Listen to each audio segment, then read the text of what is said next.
What is up sa mga taong nandyan? Bakit again? It's another vlog na naman tayo dyan mga chong. Alright.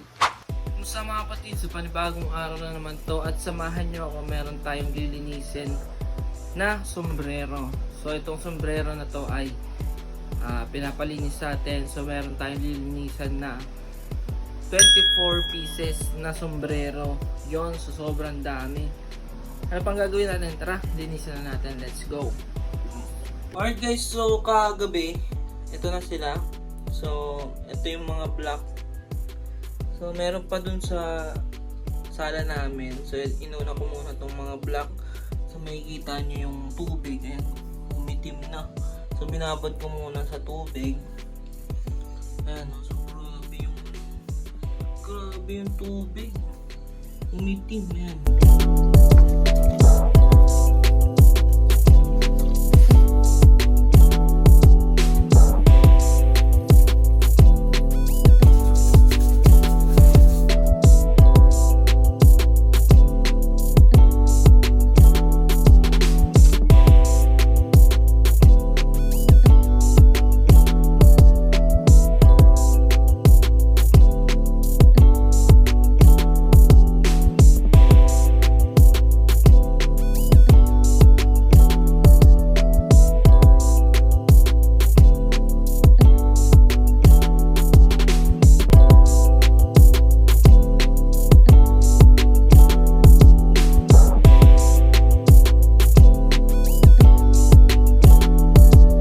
Alright guys, so patutuluan lang muna natin to, tapos pag napatuluan na natin, iuulman na natin to.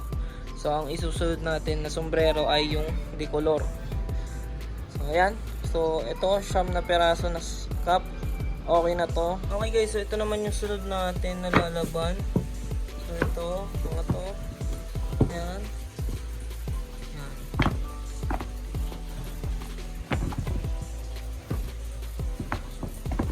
So katulad nito, ayan, medyo madilaw. Ayan.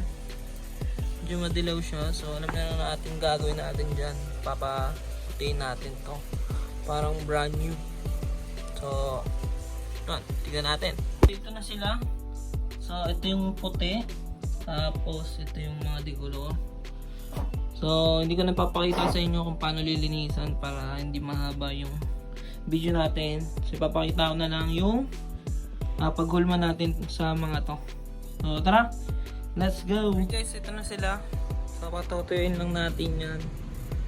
Tapos yun, iuhulma na natin. Tapos itong mga puti, tulad nito, may mga yellow stain, tatanggalin natin yan.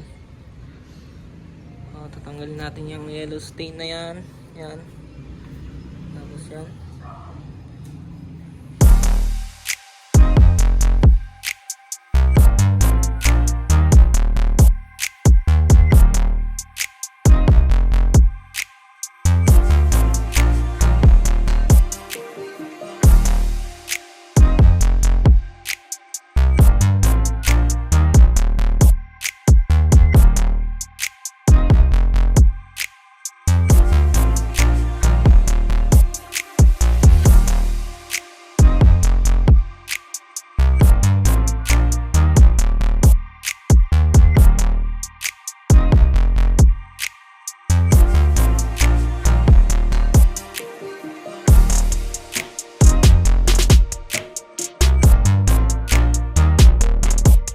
What's up guys? So day 3 ng ating pagre-restore ng sombrero. Ngayong araw ay maghuhulma na tayo ng mga sombrero.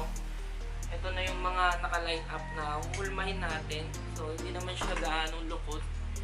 Yung may mga crease lang na ito lang yung huhulmahin natin. Ayan, yung kitang-kita nyo. Ayan, so huhulmahin natin yan gamit itong nabili nating steamer. So ito, meron akong nabiling steamer katulad nito. So ito yung gagawin nating panghulma.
try natin i-repaint itong sombrero na to.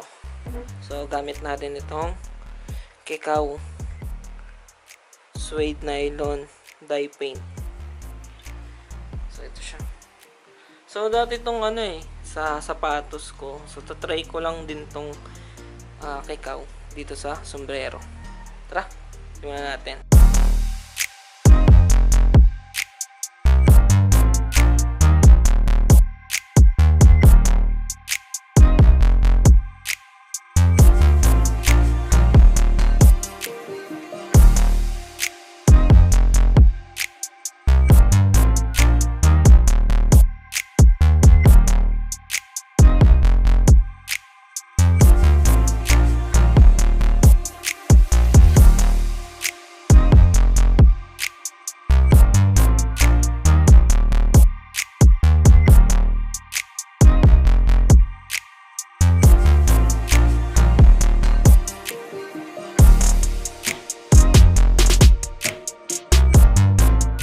Boom! So yun na guys, tapos na nating linisin yung sombrero at nabalik na natin sa may-ari yung mga sombrero na yon. So pasensya na, hindi ko na na-videohan yung pagbalik natin. Tsaka ginawa natin pagre-repaint dun sa cup na isa, yung itim. So hindi ko na na-videohan sa inyo, hindi ko na natuloy. So, pero okay naman yung pinalabasan. Goods din yung Kikaw na suede na pintura. So kumapit yung pintura dun sa sombrero at nabalik natin sa itim. So yun, dito ko natatapusin ang aking vlog. Maraming salamat sa nanood. At ingat kayo palagi dyan. Always sanitize. So hanggang dito na lang. Peace! I'm out. Brr!